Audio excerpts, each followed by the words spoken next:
Hello and welcome to code on. In last lecture हमने lean software development market में कैसे work करता है वो देखा था। अगर आपने वो वीडियो देखा नहीं है तो please go and watch guys. इस वीडियो में हम देखेंगे कि एजाइल का क्या कंसेप्ट है। जिन्होंने SDLC मॉडल्स वाला वीडियो मिस किया है उनके लिए ये भी एक रिवीजन हो जाएगी। इस वीडियो में हम सिर्फ एजाइल पर फोकस करेंगे क्योंकि हमें उसी पर काम करना है। जैसे कि हमने पढ़ा था 90% 80% मार्केट में एजाइल ही वर्क होता है प्रोजेक्ट्स के लिए, तो हमको एजाइल ही डीपली पढ़ना है। इस वीडियो में हम देखेंगे introduction to agile, then agile manifestos, benefits of agile methodology and agile के फ्रेमवर्क्स कौन से होते हैं। तो introduction to agile. Agile is an iterative and incremental approach. Agile में हम मॉड्यूल्स को स्मॉल स्मॉल पार्ट्स में कट करते हैं और फिर उस पर फंक्शन करते हैं। Agile collaborative, flexible and responsive model है, जैसे कि हमने देखा था। Agile mainly iterative and incremental है। इटरेटिव मतलब क्या पता है आपको? इटरेटिव मतलब रिकरिंग एंड इंक्रीमेंटल मतलब एक के बाद एक आने वाला। एजाइल कस्टमर सेंट्रिक एप्लीकेशन बनाने पर फोकस करता है। जैसे कि हमको पता है एजाइल को स्प्रिंट्स में डिवाइड करते हैं। एक स्प्रिंट 1 वीक से लेकर 4 वीक तक हो सकती है, पर हम जनरली 1 वीक का ही स्प्रिंट बनाते हैं। इस एक हफ्ते में हमारी जो डेवलपमेंट टीम है वो कस्टमर के साथ कोलैबोरेशन करती है। जैसे कस्टमर को चाहिए वैसा सॉफ्टवेयर डिज़ाइन करती है, उसका कोड लिखती है, उस कोड को टेस्ट करती है और फिर कस्टमर को रिव्यू लेकर उस स्प्रिंट को डिप्लॉय कर देती है। ये टास्क छोटे छोटे स्प्रिंट्स में डिवाइड करते हैं। इससे क्या होता है, कॉम्प्लेक्स टास्क जो है वो बहुत ईजी हो जाता है। हमने देखा था कि स्प्रिंट कैसे वर्क करते हैं, मैं आपको फिर से एक बार बता देती हूँ। जब हमारे पास कोई प्रोजेक्ट आता है तो हम उस प्रोजेक्ट को छोटे छोटे पार्ट्स में डिवाइड करते हैं। समझो ये हमारा 1 वीक का एक स्प्रिंट है, तो सबसे पहले बनाएंगे हम उस स्प्रिंट का प्लान। उसके बाद होगा उसका डिज़ाइन। उसके बाद हमारे डेवलपमेंट टीम जो है वो लिखेंगी कोड, वो उसको डेवलप करेंगी।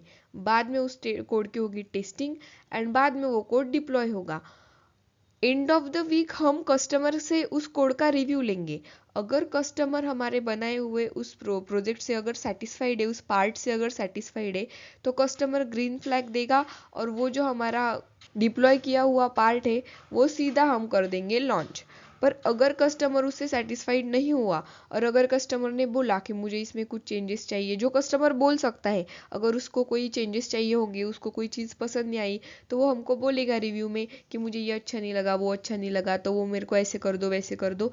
तो फिर हम वो स्प्रिंट को फिर से स्टार्ट करेंगे। कस्टमर ने जो बताया है वो सब चीज़ें हम ऐड करेंगे अपनी प्लान में और फिर वो प्लान फिर से इसी साइकिल में वर्क करेगा। फिर से हमको प्लान बनाना पड़ेगा, फिर डिज़ाइन, फिर डेवलप, फिर टेस्ट, फिर डिप्लॉय और फिर से रिव्यू। और अगर कस्टमर ने ग्रीन फ्लैग दे दिया तो हम उस प्रिंट को लॉन्च कर देंगे।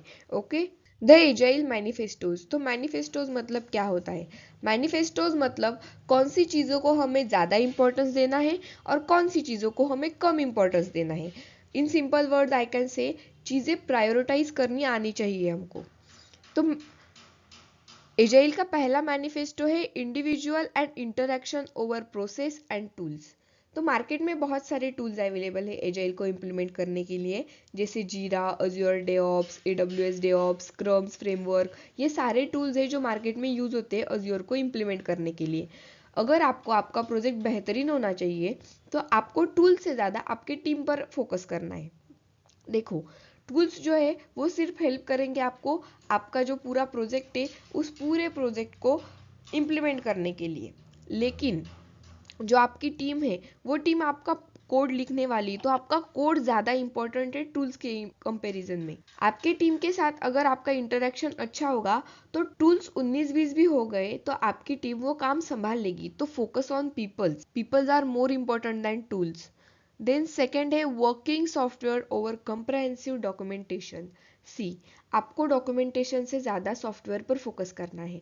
डॉक्यूमेंटेशन में सिर्फ ये लिखा होता है कि कस्टमर को वो प्रोजेक्ट में, वो एप्लीकेशन में कौन सी फंक्शनैलिटीज़ या कौन से फीचर्स चाहिए। उसमें कोड नहीं लिखा हुआ होता। कोड आपको खुद से ही लिखना है, आपके खुद के क्रिएटिविटी स्किल्स आपको उसमें यूज़ करने हैं। आपको खुद के क्रिएटिविटी स्किल यूज़ करके उस फीचर और फंक्शनैलिटी को यूज़र फ्रेंडली बनाना होता है। और ये सब आप तभी कर पाओगे जब आपका सॉफ्टवेयर अच्छा होगा। इसीलिए आपको सॉफ्टवेयर को प्रायोरिटाइज करना है, डॉक्यूमेंटेशन को नहीं। याद रखिए। देन थर्ड है हमारा customer collaboration over contract negotiation. अगर आपका प्रोजेक्ट कंप्लीट होने के बाद कस्टमर ने आपको कोई चेंजेस करने को बोला उस प्रोजेक्ट में, तो आप ये नहीं कह सकते कि ये तो हमारे कॉन्ट्रैक्ट में नहीं है, ये ऐसे तो हमने कभी देखा नहीं था, हमने सब कुछ आपको पूछ पूछ कर ही बनाया है, हम हर वीक आपसे रिव्यू तो लेते थे, तो अभी हम ये चेंज करके नहीं दे सकते। ये सब आप नहीं कह सकते, आपको चेंजेस करने ही पड़ेंगे, आपको वो फंक्शनैलिटी चेंज करके देनी पड़ेंगी, क्योंकि आपके लिए कस्टमर का सेटिस्फेक्शन ज़्यादा इंपॉर्टेंट है, आपको कस्टमर ज़्यादा इंपॉर्टेंट है, कॉन्ट्रैक्ट नहीं। कॉन्ट्रैक्ट आप फिर से बना सकते हो, लेकिन अगर वो कस्टमर एक बार चला गया और उसने अगर मार्केट में जाके कुछ बोल दिया कि ये कंपनी ऐसी है वैसी है, तो उसकी वजह से आपके कस्टमर्स कम हो जाएंगे। तो आपको कस्टमर पे ज़्यादा फोकस करना है। देन है responding to changes over following a plan. Sprint में कस्टमर रिव्यू लेने के बाद अगर कस्टमर ने चेंजेस बताए, तो हमें वो स्प्रिंट फिर से स्टार्ट करना पड़ता है। हमें फिर से वो स्प्रिंट में वो चेंजेस डालकर वो जो जितने टॉपिक पे हमने वो कोड लिखा है, वो उतनी फंक्शनैलिटीज हमको फिर से लिखनी पड़ेंगी, फिर से कोड लिखना पड़ेगा और कस्टमर के हिसाब से हमें वो चेंजेस करके देने पड़ेंगे। भले ही वो चीज़ें आपके प्लान के हिसाब से ना हो, लेकिन आपको वो करना ही पड़ता है।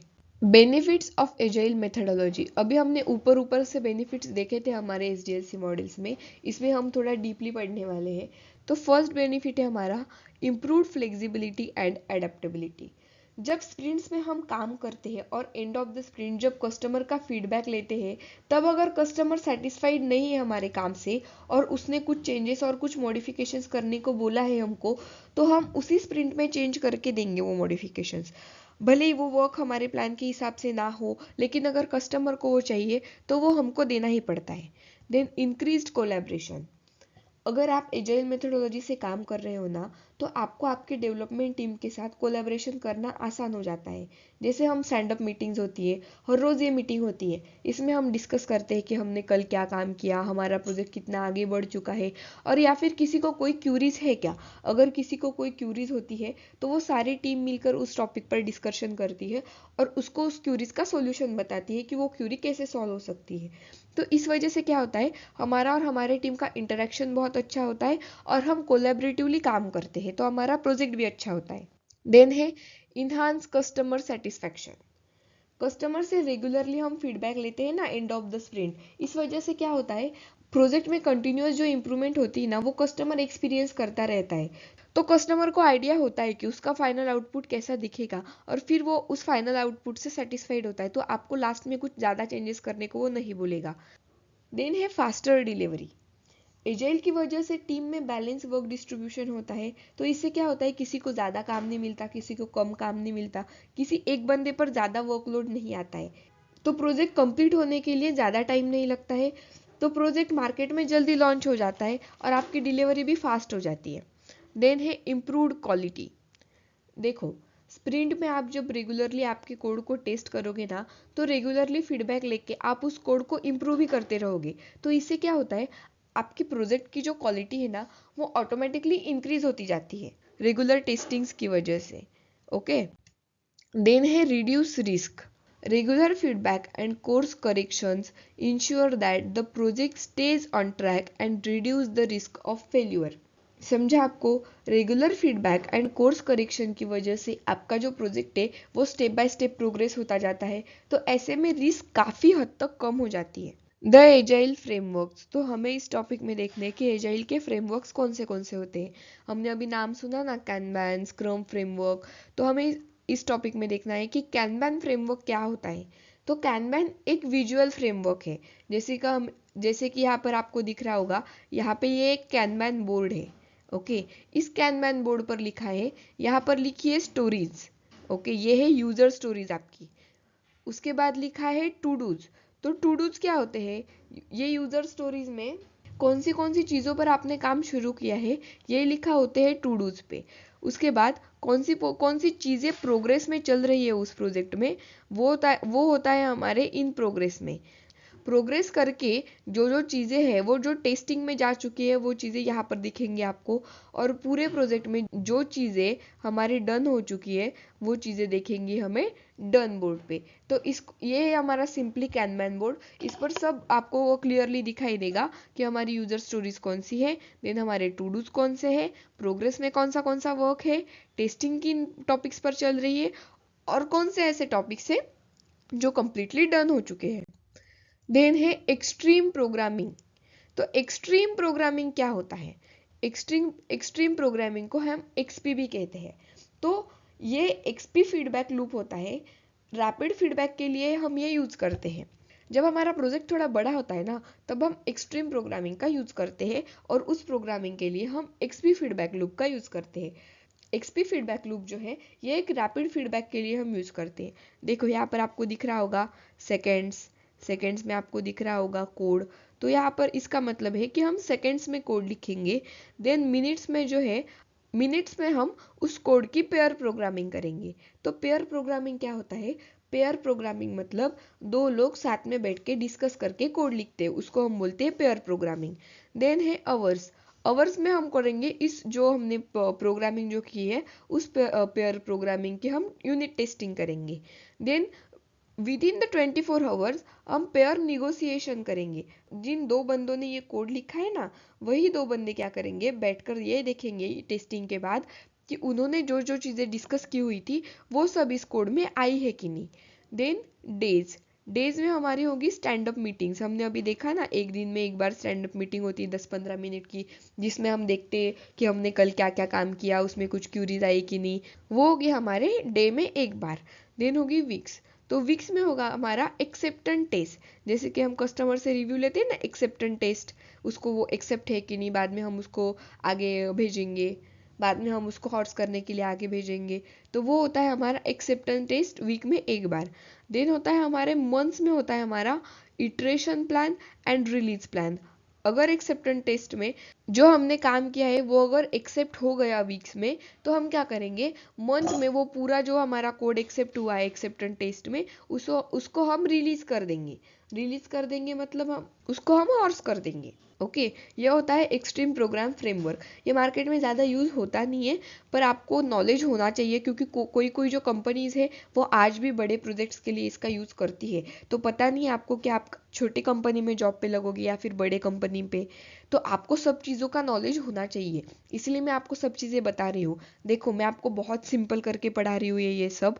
आपको सिर्फ देखना है। आप अगर रेगुलरली लेक्चर सिर्फ देखोगे भी ना, तो आपको अच्छे से याद हो जाएगी ये सब चीज़ें। जब आप इंटरव्यू में जाओगे ना, तो आपको कोड से ज़्यादा ये सब बेसिक्स पूछते। तो प्लीज़ गाइज अच्छे से ध्यान देके ये सब वीडियोस देखिए, ये आप ही के लिए है। SAFE, S for scaled, A for agile, F for framework. ये एक्सट्रीमली बड़े प्रोजेक्ट्स के लिए यूज़ होता है स्केल्ड एजाइल फ्रेमवर्क। तो ये कैसे यूज़ होता है? मान लीजिए आप एक प्रोजेक्ट पर काम कर रहे हो और उसी सेम प्रोजेक्ट पर 300 लोग काम कर रहे हैं, तो वो प्रोजेक्ट एक्सट्रीमली बड़ा प्रोजेक्ट है। तो हम क्या करेंगे, 300 लोगों का डाटा हम एक साथ मैप नहीं कर सकते, तो हम क्या करेंगे, 30-30 की एक टीम बनाएंगे। ऐसी 10 टीम आपके पास हो गई। 30 का टीम का डाटा हम कैनबैन या फिर स्क्रम से मैप कर सकते हैं, लेकिन ऐसे 10 टीम का डाटा हम एक साथ सिर्फ कैनबैन या फिर स्क्रम से मैप नहीं कर पाएंगे। तो उसके लिए हम यूज़ करते हैं स्केल्ड एजाइल फ्रेमवर्क।